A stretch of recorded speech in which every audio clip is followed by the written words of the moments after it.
Sociolinguists tend to be do-gooders.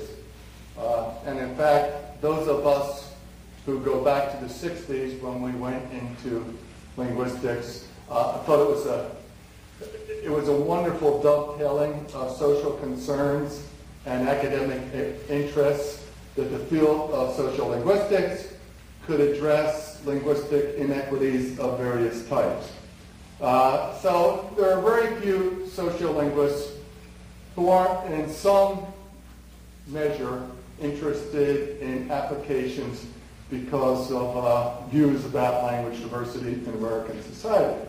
Okay, and to some extent, sociolinguists have a history of application in this regard, and there are several famous cases in which linguists and sociolinguists have their 15 minutes of fame, including, the deficit difference controversies of the late 60s, the Ann Arbor trial, and the Ebonics controversy of the late 90s, which has led to principles such as those enunciated by Bill above in number 1 on the handout.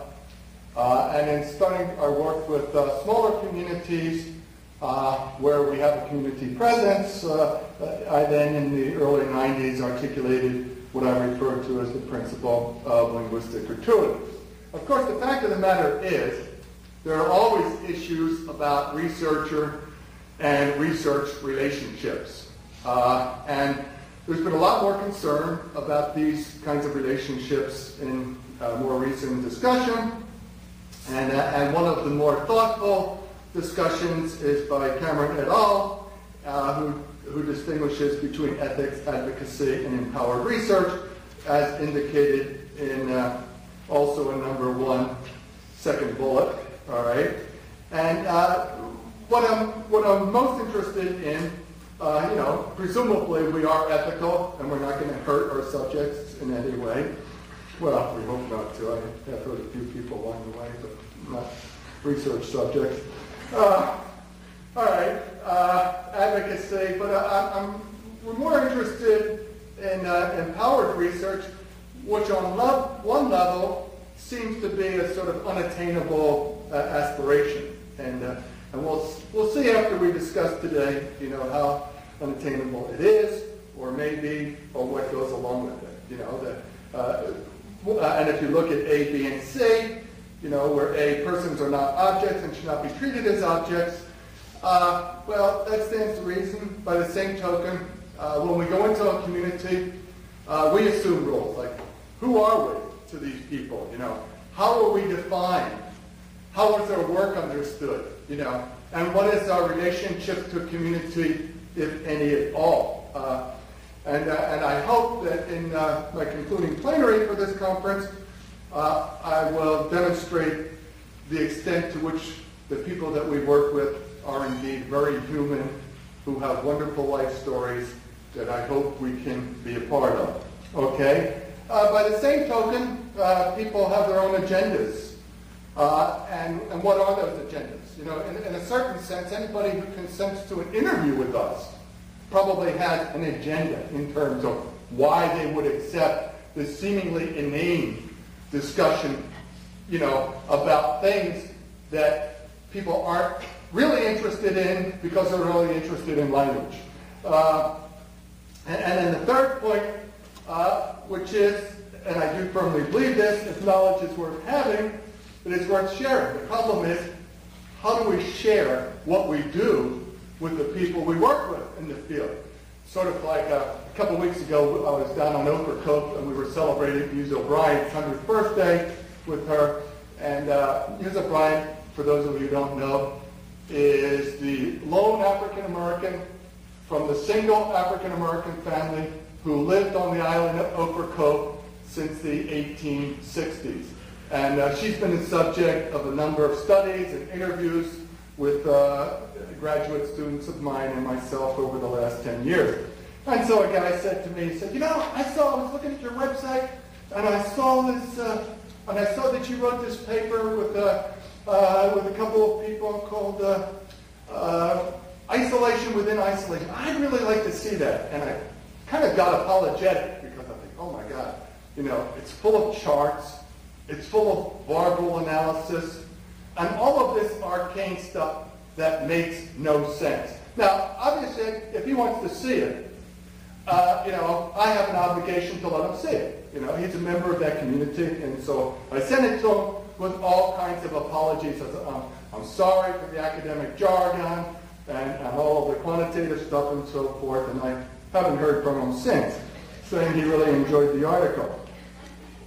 Okay, now, to motivate our partnerships, and I want to talk about partnerships for a little while, and then Ryan and Drew are going to talk about a case study, a current project, a research site that we just started last July and are currently getting heavily involved in a community partnership. Okay, and that's John Rickford's thoughtful comments about rationale for involvement, that we owe the people whose data fuel our theories and descriptions. As the people in Okerkalk often teach me, they say, we made you famous. And I said, yeah, you did. I owe you a lot. By the same token, I made you famous. But I don't owe you anything. No. Okay. And so there are a number of questions that come up in terms of defining our relationship, in terms of what we do. There's also a need for critical evaluation, and to some extent, I'd like to do some of that as well in this session. Okay, so if you turn to number 2 in terms of sociolinguistic partnerships and the Southern community. One of the things is the Southern context of community. I lived in big cities all my life. So in Philadelphia, there's a sense of community in this sort of macro sense. But when you're working with a community of a couple of hundred people, and it seems to be a fairly bounded community in which people are defined by whether their ancestors and their ancestors, were born in that community, you can't help but be an outsider and obtrusive.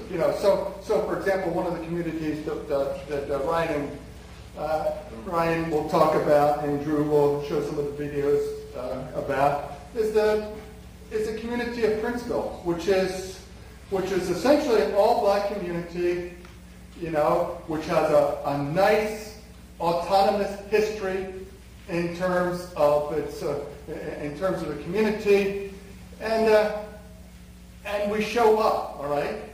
And there's this 6'7" guy with a shaved head, a white guy who talks black, all right. It's hard to hide him, So who is this guy, and who are we, and what do we want, and so there's a sort of curiosity as folks walk down the street, and as they talk, who are these outsiders here, and what are they doing?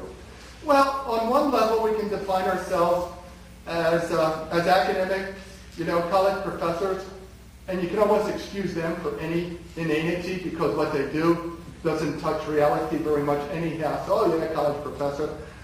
We actually decided early that although we couldn't disassociate ourselves with the college, that actually we wanted to be primarily known as an organization that we referred to as the North Carolina Language and Life Project.